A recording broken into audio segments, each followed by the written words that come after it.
കേരളത്തിലെ നാടകരംഗത്ത് ഒരു മാറ്റത്തിൻ്റെ ചുവന്ന പരവതാനി വിരിച്ച ഒരു എഴുത്തുകാരനാണ് തോപ്പിൽ ഭാസി.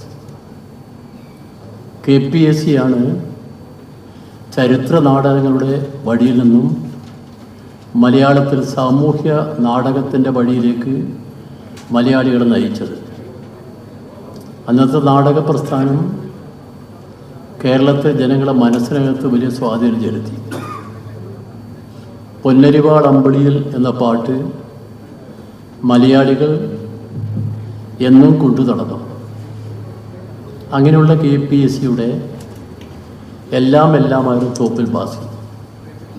ഭാസി നിരവധി നാടകം എഴുതിയിട്ടുണ്ട്, നിരവധി സിനിമയ്ക്ക് തിരക്കഥ എഴുതിയിട്ടുണ്ട്, സംവിധാനം ചെയ്തിട്ടുണ്ട്, എല്ലാമാണ്. ഭാസി മലയാളത്തിൽ എഴുത്തുകാരനായിരുന്നു, നാടകകൃത്തായിരുന്നു, സാഹിത്യകാരനായിരുന്നു, ഒപ്പം ഒരു ജനപ്രതിനിധിയായിരുന്നു, MLA ആയിരുന്നു.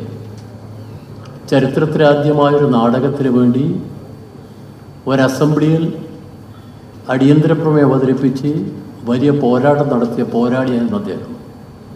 ഒരുപാട് മർദ്ദനമേറ്റുകൊണ്ട് അദ്ദേഹത്തിൻ്റെ ഓർമ്മക്കായി രൂപീകരിച്ച പ്രസ്ഥാനമാണ് തോപ്പിൽ ഭാസി ഫൗണ്ടേഷൻ. ഈ പ്രസ്ഥാനത്തിനൊരു പ്രത്യേകതയുണ്ട്, അത് നിങ്ങളൊന്ന് ആദ്യം ഓർക്കണം. പൊതുജനങ്ങളിൽ നിന്ന് പണം പിരിച്ച് നടത്തുന്ന പ്രസ്ഥാനമല്ല. നമ്മളിതിൽ മെമ്പർമാർ മാത്രമാണ് ഇതിലെ പങ്കാളികൾ. പുറത്തുനിന്ന് നമ്മൾ ആരെടുത്തും പണം പിരിക്കാറില്ല. അങ്ങനെ സംശുദ്ധമായി പ്രവർത്തിക്കുന്ന ഒരു പ്രസ്ഥാനമാണ്. ഇതിൻ്റെ അവാർഡ് വ്യത്യസ്ത തലങ്ങളിലാണ് കൊടുക്കാറ്. ഒന്ന് പത്രപ്രവർത്തക രംഗത്ത് കൊടുത്തിരുന്നു, അതുപോലെ തന്നെ നാടകരംഗത്ത് കൊടുത്തിരുന്നു. ആ കൊടുത്ത ഇത് 13ാമത്തെ അവാർഡാണിത്. 12 അവാർഡുകൾ എല്ലാം പ്രഗത്ഭരാണ്.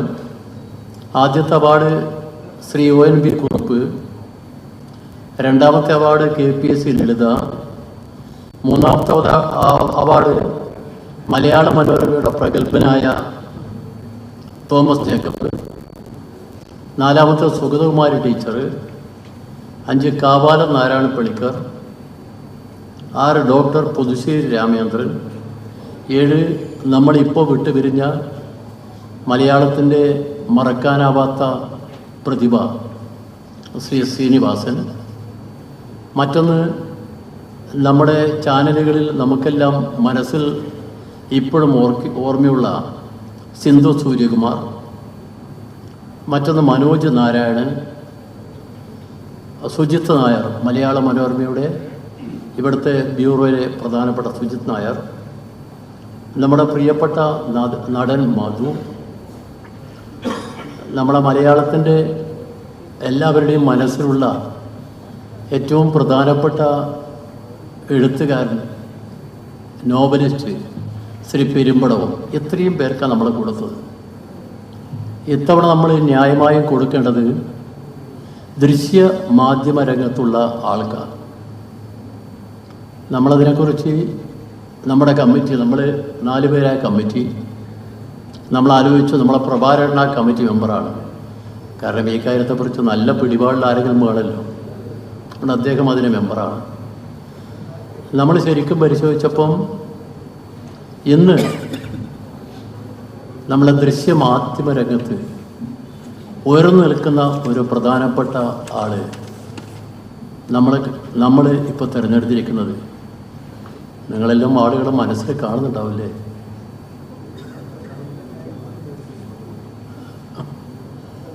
നമ്മളെ ഏഷ്യാനെറ്റിൽ കൂടി വന്ന് മലയാള ദൃശ്യമാധ്യമ രംഗത്ത് ദിവസേന നമ്മളെ വിളിച്ചുണർത്തുന്ന ഒരു പ്രധാനപ്പെട്ട ആളാണ്. പേര് ശ്രീകണ്ഠൻ നായർ. 24-ൻ്റെ ശ്രീകണ്ഠൻ നായർ അല്ലേ? 24. അദ്ദേഹത്തെക്കുറിച്ച് ഒരുപാട് ഞാൻ പറയുന്നില്ല, പറയേണ്ട കാര്യമില്ല. നമ്മൾ പരിഗണിച്ചത് അദ്ദേഹം ഈ രംഗത്ത് കാട്ടുന്ന കൃത്യമായ വാർത്താ നിർവഹണമാണ്. വാർത്തകൾ ജനങ്ങളിലെത്തിക്കാൻ സ്വീകരിക്കുന്ന പല മാർഗങ്ങളുണ്ട്.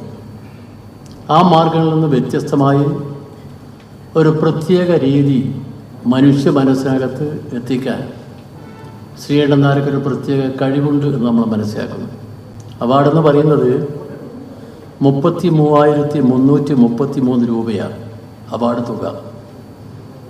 അതിനു പുറമെ നമ്മുടെ കാരക്കാമണ്ഡലം വിജയകുമാർ അദ്ദേഹം ഡിസൈൻ ചെയ്ത ഒരു മൊമെൻറ്റോ അതിലെ കൂടിയുണ്ട്.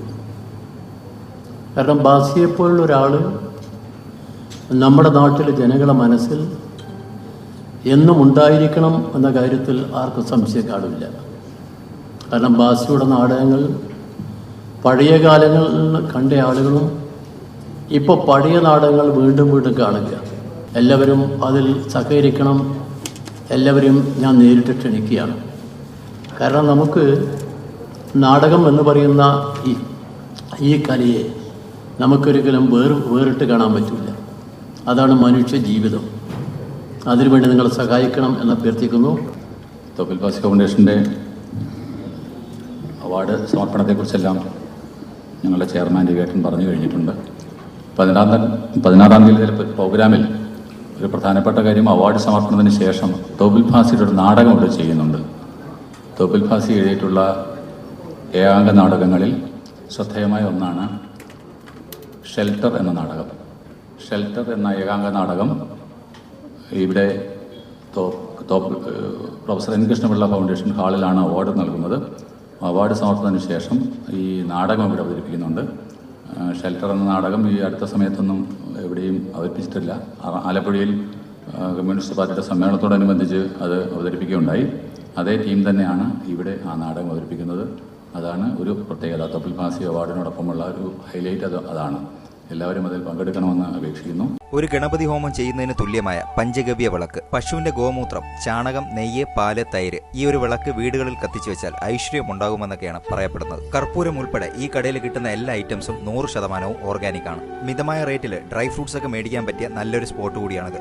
ഡ്രൈ ഫ്രൂട്ട്സിന്റെയൊക്കെ ക്വാളിറ്റി ഈ വീഡിയോയിൽ തന്നെ നിങ്ങൾക്ക് കാണാം. വാഗമണിൽ സ്വന്തം സ്ഥലത്ത് കൃഷി ചെയ്യുന്ന സ്പൈസസ് ആണ് ഇവരിവിടെ സെയിൽ ചെയ്യുന്നത്. മിതമായ റേറ്റിൽ ഇതെല്ലാം കൊടുക്കാനുള്ള കാരണവും അത് തന്നെയാണ്. ഞായറാഴ്ച മാത്രം ഉച്ചയ്ക്ക് 3 മണി വരെ, ബാക്കിയുള്ള ദിവസങ്ങളിൽ രാവിലെ 8:30 മണി തൊട്ട് രാത്രി 8:30 മണി വരെയാണ് ഈ കടയുടെ സമയം. ഓർഗാനിക് ഐറ്റംസ് മാത്രമല്ല, ഹോം മെയ്ഡ് ചോക്ലേറ്റ്സും നാടൻ നെയ്യ് വേണ്ടവർക്ക് അതും ഇവിടെയുണ്ട്. ഇവരുടെ ഫോൺ നമ്പർ വീഡിയോയുടെ അവസാനം ഞാൻ കൊടുക്കുന്നുണ്ട്. 5 കിലോമീറ്റർ വരെ ഇവരെ തന്നെ ഡെലിവറിയും ചെയ്യുന്നുണ്ട്. വീഡിയോയിൽ കാണിച്ചിട്ടുള്ള ഏതെങ്കിലും ഐറ്റംസ് നിങ്ങൾക്ക് ആവശ്യമുണ്ടെങ്കിൽ നേരിട്ട് വന്നോ അവരുടെ ഫോൺ നമ്പർ മുഖാന്തരമോ നിങ്ങൾക്ക് ബന്ധപ്പെടാവുന്നതാണ്. ക്രിസ്മസ് ആയതുകൊണ്ട് ഹോം മെയ്ഡ് വൈനും ഇപ്പോൾ ഇവിടെയുണ്ട്. ഇത് ചെറിയൊരു കടയാണ്. കുറച്ച് ലേഡീസ് ചേർന്നാണ് ഇത് നടത്തുന്നത്. തിരുവനന്തപുരം വല്യശാല ജ്യോതിപുരം ലേനിലാണ് വാഗമൺ സ്പൈസസ് എന്ന ഈ കടയുള്ളത്. ഗൂഗിൾ മാപ്പിലും കടയുടെ ലൊക്കേഷൻ കിട്ടുന്നതാണ്.